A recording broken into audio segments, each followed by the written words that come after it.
All right, let's show you first Skycam tonight. This gives you an idea of the visibility issue.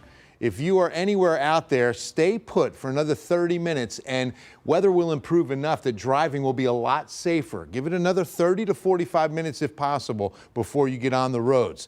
If you've got to get on the roads, I understand, but please be very careful. A lot of standing water, but that's the visibility issue out there. There's a thunderstorm on top of the airport.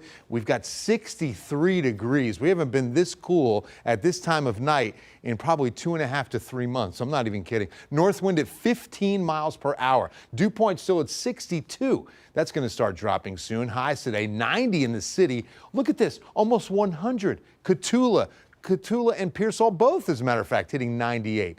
A lot of 92s and 93s out to our east, and this heat and some of that sun helping fuel some of these storms out ahead of our cold front. Secondary push of cold air has Amarillo down to 40, Albuquerque 41, and snow showers between the two across even into the Panhandle. Now, the biggest storms right out ahead of this frontal boundary that's pushing through the city, and I think we're going to have this weather impact alert up until about 2 a.m. That's when we start seeing the conditions greatly improve, but I've seen improvement over the last 30 minutes, and I'm real encouraged by that because you can see that cluster starting to break up just a bit. A lot less red is a good indication that the rain is cycling down just a bit, but we still have very heavy rain, and that's why the flood advisory has now been extended to cover areas of East Bexar County, just pretty much following this line from west to east through the city. Flash flood warning for about a third of Bexar County until 12:30 a.m. That's going to be that darker polygon line that you see going just inside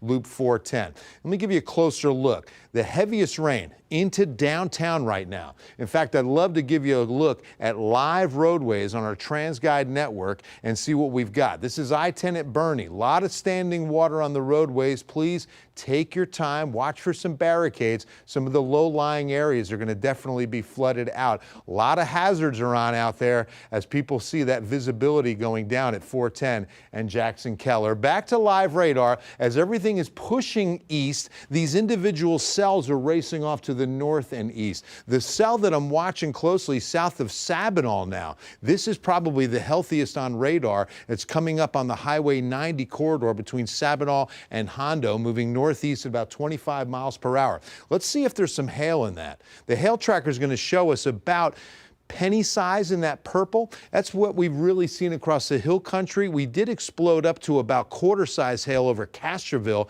That triggered a severe thunderstorm warning at about 9:30. That was canceled. Look at the amount of rain in a short time. 4 inches near Fair Oaks Ranch, 4.5 eastern Kendall County, and more to come because this is still pushing east towards the city. So we're definitely going to see more develop in the next hour or two. Here's the hour by hour. Look, 11 p.m. and that surge from Sabinal south towards Hondo pushes into Bexar County, and then even at midnight, south to southeast Bexar County, Atascosa County, Wilson County. You're getting the heaviest rain.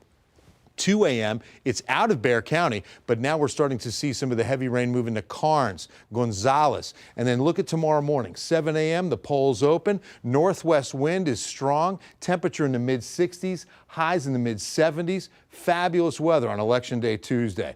We go to the Tower of the Americas for the 14-day forecast, mid to upper 70s on some fabulous weather through midweek, but then another front. 40 to 50% chance of rain returns as early as Thursday into Thursday night. The weekend looks really nice. Highs closer to 80. Veterans Day, an isolated shower possible, 83. And the next weekend on our 14-day outlook in mid-November, looking pretty nice as well.